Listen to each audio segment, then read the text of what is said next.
Quero ministrar esse texto sagrado ao coração dos irmãos nessa noite, debaixo de um tema. O tema é esse: o Deus que realiza milagres. Eu não sei se você ainda continua crendo no milagre. Amém. Eu ouvi um amém ali. Eu tenho certeza que Deus operará milagres nessa noite.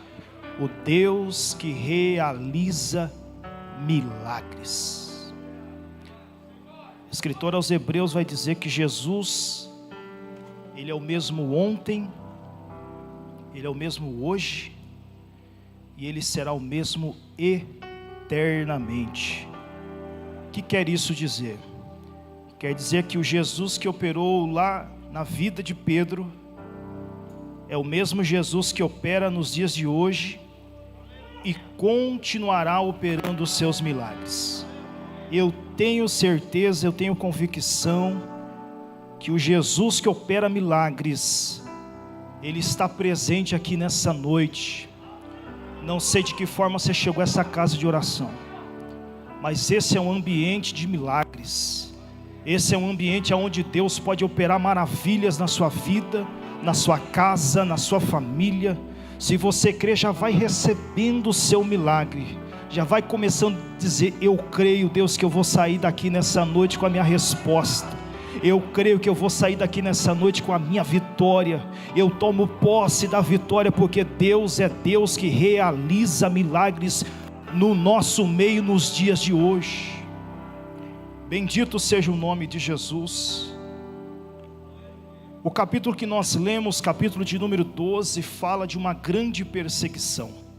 Na verdade, o livro do Atos dos Apóstolos vai falar no capítulo 1, capítulo 2, da descida do Espírito Santo, de uma das promessas que Jesus havia feito aos seus discípulos, que depois que ele fosse assunto aos céus, iria acontecer uma das suas promessas, para que os seus discípulos e os apóstolos pudessem dar sequência ao ministério de Jesus Cristo nosso Senhor.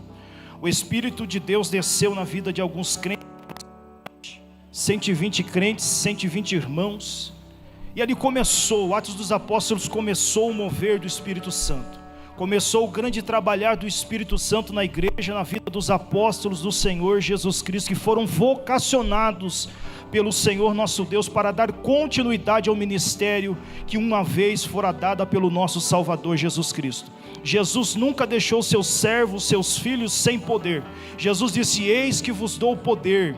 E quando Jesus delegou essa autoridade, quando Jesus delegou esse poder aos seus discípulos, ele não estava falando de um poder terreno, ele estava falando de um poder que vinha dos altos céus. E esse poder era um poder que não era dado pelos homens, mas era um poder dado por Deus, que vinha através do Espírito Santo. Nós vemos o nosso apóstolo Pedro no capítulo de número 3, pregando uma mensagem poderosa, um coxo se levantando pelo poder, pela autoridade, pela unção do Espírito Santo que fora dada por ele através do nosso Senhor e Salvador Jesus Cristo. Eu quero dizer aos irmãos essa noite que o mesmo Jesus que deu autoridade, o mesmo Jesus que facultou aos seus filhos poder para curar enfermos, para expulsar demônios, para pôr as mãos sobre os enfermos, Ele está aqui nessa noite e pode usar a sua vida. Se você sentir a presença de Deus, sentir incomodado pelo Espírito de Deus, saia do seu banco, impõe as mãos sobre alguém e profetiza a vitória, profetiza a bênção de Deus,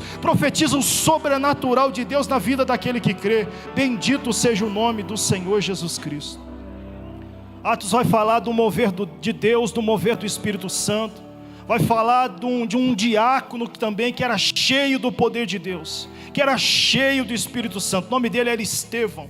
Mas a Bíblia diz que ele foi apedrejado, mas ele pregou a palavra do Senhor. E antes dele morrer, antes de dar os seus últimos suspiros ali, ele disse: eis que vejo os céus abertos e Jesus assentado à direita de Deus Pai. O Estevão era um homem, a Bíblia diz que ele era um homem cheio do Espírito Santo. Jesus quer devolver esse poder, Jesus quer devolver essa autoridade. Na verdade não quer devolver, Ele quer dar, porque tem muitas coisas que acontecem, a gente vai se esfriando, mas esse poder, essa autoridade, Jesus quer trazer novamente para a sua vida. para que você possa fazer a obra de Deus, para que você possa, diante da autoridade do Espírito Santo, fazer aquilo pela qual o Senhor te chamou. Nós não fomos chamados para ser uma igreja fria, uma igreja parada, uma igreja estacionada, não. Nós fomos incendiados pelo poder do Espírito Santo.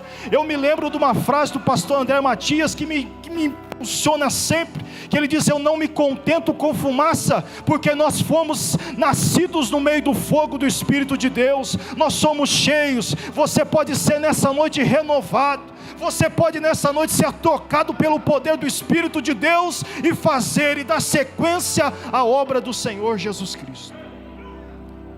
Bendito seja o nome do Senhor. E os Atos dos Apóstolos vão continuando, tem muitas coisas aqui, e eu quero me ater nesse capítulo de número 12, que a igreja estava passando por uma grande perseguição. A primeira pregação de Pedro, quase 3.000 almas, pastor Evandro leu aqui, confirmando. Eu agradeci ao Espírito Santo, porque ele testifica com o nosso espírito. E o Pedro, na primeira mensagem, cheio do Espírito de Deus, pregou uma mensagem, quase 3.000 almas se curvaram diante da pessoa bendita de Jesus, o aceitando como Senhor e Salvador. Aí agora começa uma grande perseguição, porque a igreja estava seguindo em frente, avante, constante, diante da presença do Senhor, porque a Bíblia diz que Deus acrescentava aqueles que haviam de ser salvos. Só que o diabo, o nosso inimigo, ele não quer que a igreja cresça, ele não quer que a igreja prossiga. O nosso adversário quer calar a voz da igreja, quer calar a minha voz como homem de Deus, quer calar a sua voz como homem de Deus, como uma mulher de Deus.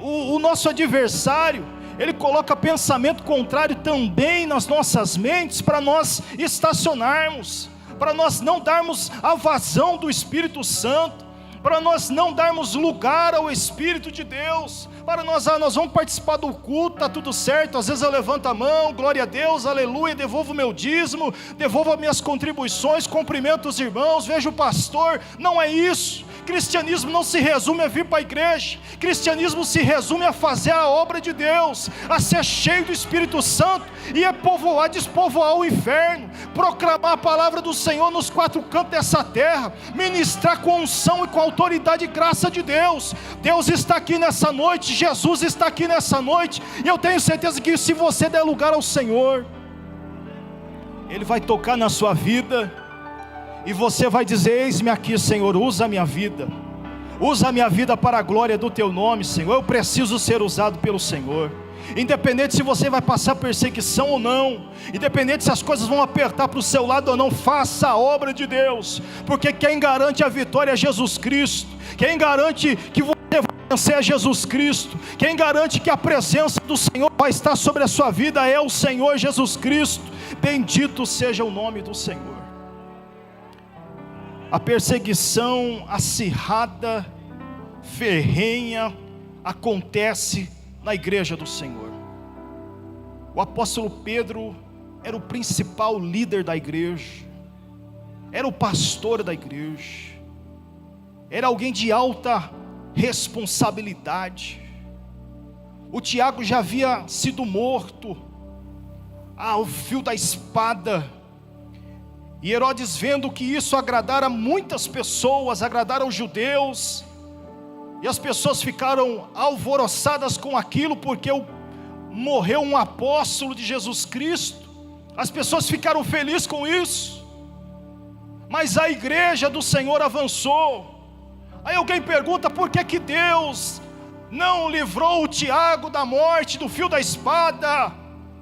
Por que Deus não interveio e tirou o seu servo de ser morto pelo fio da espada?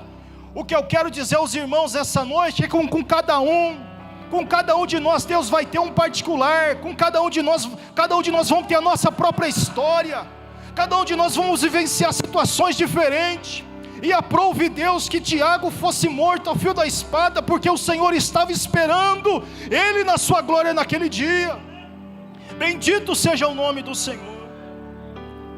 E a Bíblia diz que a perseguição veio, a perseguição foi, muito forte sobre a igreja, e prendem agora Pedro, o principal líder da igreja, e também estava no projeto do rei.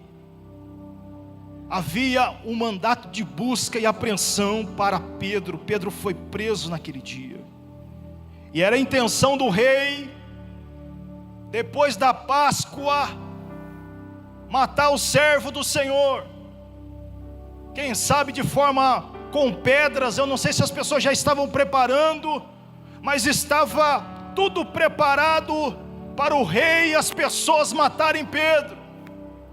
Só que é o seguinte, irmão, aqui que eu vejo Deus trabalhando na história, na vida de cada um de forma particular.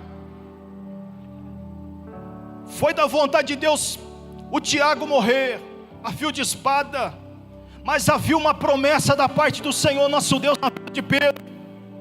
Havia uma promessa de Deus na vida de Pedro. Havia uma promessa liberada de Jesus Cristo na vida de Pedro. Qual era essa promessa? Qual é essa promessa que Deus havia feito? Olha, Pedro, você vai morrer velhinho, Pedro. Você vai morrer velhinho. Pedro estava começando o ministério dele. Ou seja, não tinha tempo para Satanás operar na vida do Pedro naquele momento. Por mais que ele tinha armado toda a situação, na próxima semana nós vamos matar ele. Mas Deus interveio na história. Deus interveio na vida de Pedro. Deus estendeu as mãos na vida de Pedro e não permitiu que o Pedro fosse morto a fio da espada. Bendito seja o nome do Senhor. Pedro agora ele está na prisão com 16 soldados para guardar um homem. 16 soldados para fazer a escolta de um homem. Para não bastar isso, os seus pés e as suas mãos estão com algemas. Fora isso, um soldado de cada lado da própria cela com Pedro. Tamanha era o medo de Herodes, tamanho era o medo que Pedro fugisse.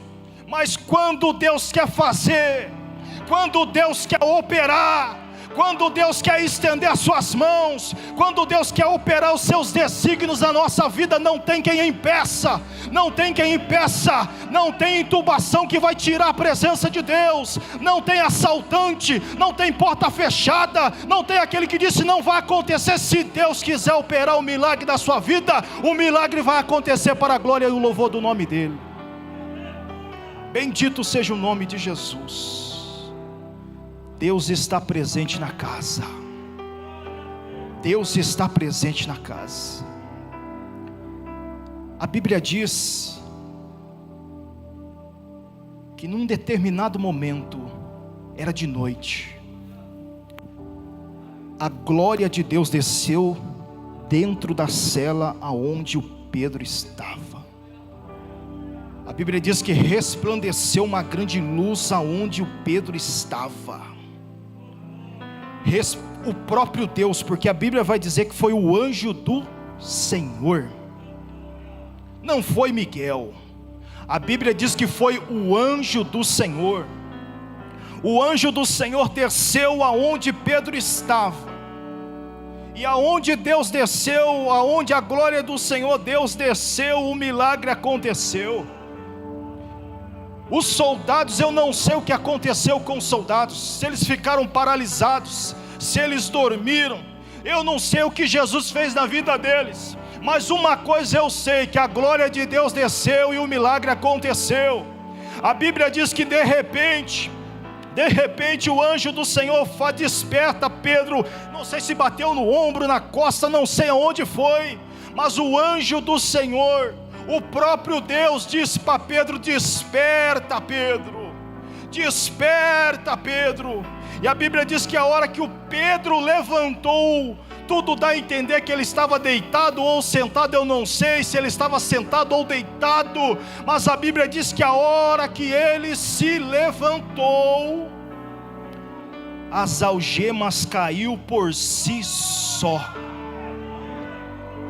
O anjo não foi lá com chave e tirou as algemas do pé do Pedro, e nem muito menos das mãos de Pedro. A Bíblia diz que caíram por si só. Olha só o que Deus fez aqui, irmão. Não sei se você consegue entender esse mistério aqui, mas a Bíblia diz que caiu. Não houve uma palavra proferida de Jesus, do anjo do Senhor, não houve nada. O que houve foi um milagre que aconteceu naquela casa, naquela cela. Foi Deus intervindo na situação. Deus pode intervir nesta noite na situação que você está vivenciando. Eu não sei o que está acontecendo na sua vida, eu não sei que causa é essa, eu não sei que porta fechada é essa, eu não sei que enfermidade que persiste em ficar, mas de uma coisa eu tenho certeza nesta noite: que Jesus é poderoso, que Jesus é poderoso, que Jesus é poderoso para estender as mãos sobre a sua vida e operar um grande milagre para que as pessoas possam ver que verdadeiramente Deus é na sua vida. Louvado seja o nome do Senhor. Eu sinto a graça de Deus nesse lugar, eu sinto a presença nesse lugar. Bendito seja o nome de Jesus, bendito seja o nome do Senhor. A Bíblia diz que Pedro era guardado na prisão, mas a igreja fazia contínua oração por ele a Deus. Pedro era guardado na prisão, mas a igreja, de forma contínua, consecutiva, ininterrupta, sucessiva, persistente: Jesus, teu servo está preso. Pedro está preso, Jesus. Visita o Pedro na prisão, Jesus. Jesus, teu servo está preso lá, Senhor. Derrama do teu poder na vida dele, Senhor. A Bíblia diz que Pedro era guardado na prisão, mas a igreja fazia contínua oração por ele a Deus. Você se lembra de alguém que está precisando da intervenção de Deus nessa noite? Quem sabe você não tem problema para ser resolvido, mas quem sabe você pode pensar aí: tem um irmão, tem uma irmã que precisa da intervenção de Deus. Tem pastor Manuel Luiz que está lá na UTI. Tem várias pessoas que estão sofrendo. A Bíblia diz que Pedro estava guardado na prisão, mas a igreja fazia contínua oração por ele a Deus. Alguém já chegou a dizer e conjecturar: Senhor, solta Pedro, Senhor, solta Pedro, Senhor, liberta Pedro. E a Bíblia diz, irmão, a oração da igreja chegou até a presença do Senhor. A oração da igreja move os céus. A intercessão tem poder para tocar em Deus. Eu não sei se você consegue interceder por alguém que está precisando da resposta de Deus, por alguém que está precisando da mudança de Deus. A oportunidade é nessa noite para você levantar sua voz em oração e apresentar essa necessidade do teu filho, do teu parente, do teu irmão, do teu vizinho, eu não sei de quem, mas eu tenho certeza que Deus é Deus que ouve e Deus responde orações. Bendito seja o nome de Jesus. A igreja é a noiva do Cordeiro. A igreja foi comprada pelo sangue de Jesus Cristo, nosso Senhor. A igreja, ela tem uma aliança com Deus. Você não está só nesse caminho, você não está só nessa dificuldade, você não está só nesse momento que você está vivenciando. Eu não estou aqui jogando palavras ao vento, estou aqui direcionado pelo Espírito de Deus, para dizer para o teu coração, para dizer para você nessa noite, que Jesus está nesta casa, que Jesus pode operar o grande milagre na sua vida, e o nome dele ser glorificado e exaltado. Bendito seja o nome de Jesus. Quando o anjo toca Pedro ao lado, ele se levanta. Só que tem um detalhe dentro desse texto que me chamou a atenção, e eu fui estudar, e eu fui buscar, e eu fui falar com Deus. O anjo do Senhor fez questão de ir aonde estava 3 pertences de Pedro. O Pedro chegou na prisão com seu cinto, com sua sandália e com sua capa. Geralmente quando alguém sai da prisão, esses pertences, quando alguém está dentro da prisão, esses pertences ficam em poder do presídio. E o anjo fez questão de ir aonde estava o cinto, a sandália e a capa de Pedro. Louvado seja o nome de Jesus. O que eu aprendo aqui, irmão? O que é seu é seu. O que Deus te deu, Deus te deu. O que você conquistou e é seu por herança. E Deus está devolvendo. Deus está estendendo mãos poderosas nesta noite. Alguém disse para você: você nunca vai vencer na vida. Alguém já proferiu uma palavra maldita sobre a sua vida. Mas eu estou aqui nessa noite para dizer para o teu coração que essa cédula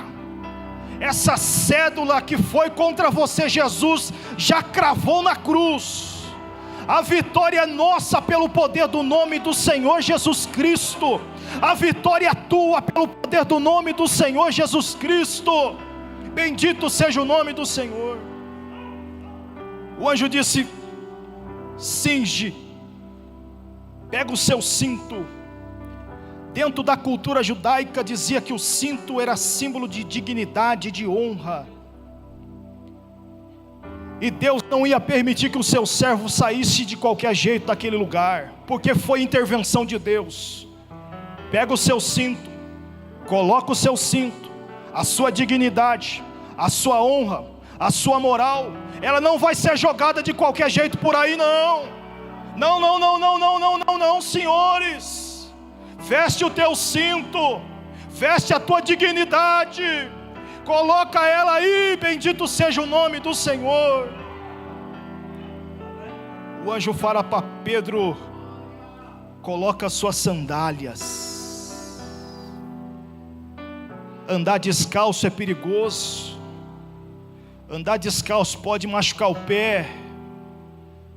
E o anjo disse: coloca as suas sandálias, porque a sua caminhada é longa, o seu percurso não é pequeno. Coloca a sua sandália dentro dos seus pés. Bendito seja o nome do Senhor. Você vai alcançar aquilo que Deus falou que você ia alcançar. Você vai ir aonde Deus falou que você vai ir. Receba essa palavra direcionada da parte do Senhor nosso Deus para a sua vida nessa noite. Você vai ver, muitas pessoas ainda vão ver, muitas pessoas ainda vão enxergar, muitas pessoas vão dizer ainda para você: mas o que aconteceu? Como pode um negócio desse? É porque Deus te deu sandália e você vai andar, você vai caminhar para a glória e o louvor do nome do Senhor Jesus Cristo. Bendito seja o nome de Jesus. O anjo disse também: veste a sua capa. Dentro da cultura judaica também a capa era símbolo da unção de Deus. Lembra de Elias? Era símbolo do chamado, era símbolo do ministério, da vocação, da autoridade. Põe seu cinto, põe sua sandália e põe sua capa. A unção de Deus estava na vida do apóstolo Pedro. E mais uma coisa para encerrar aqui, meus irmãos, que a mensagem que o anjo disse para Pedro: levanta e segue-me. Não era para Pedro ir na frente, era para Pedro ir atrás do Senhor. Não era para andar do lado, não, era para estar atrás do Senhor. Porque quem que ia abrir o caminho, quem que ia abrir as outras prisões, era o Senhor. E a mensagem foi: vem e segue-me. Jesus fala para você nessa noite: siga-me. Siga-me, porque eu estou na frente. Porque quando Jesus está na frente, o milagre acontece. A mensagem foi: vem e segue-me. E o Pedro foi seguindo o anjo. E da forma que Pedro vai seguindo o anjo, as outras portas, os outros portões vão sendo abertos. E agora pelo último portão lá da frente, a Bíblia diz que o anjo para, e de repente o portão abre. Não tinha sensor de presença, meus irmãos, não tinha controle remoto daquela época. A Bíblia diz que o portão se abriu por si só. Você acredita que Deus pode fazer na sua vida nessa noite? Você acredita que essa enfermidade pode sair nessa noite? Que esse tumor pode sair nessa noite? A Bíblia diz que o portão abriu por si só. Não foi ninguém que falou: abre o portão. Não foi ninguém. A Bíblia diz que abriu por si só.